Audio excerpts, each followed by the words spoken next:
Welcome to Asimcode. Please subscribe to my YouTube channel. In this video, we will learn how to convert text to speech in Python.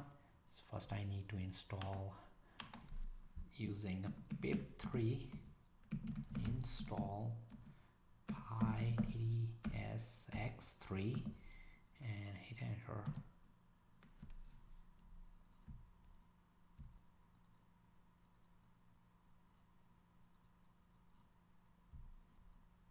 Now we have this module installed. I need to import it.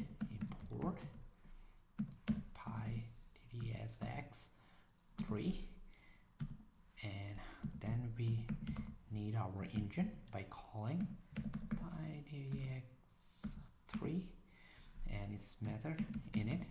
It will initialize the engine and we get the reference over here. And then I'm going to use engine's method say to say some text.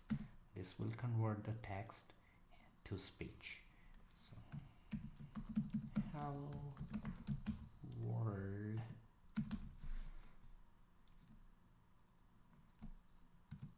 and then you are going to call engines run and wait.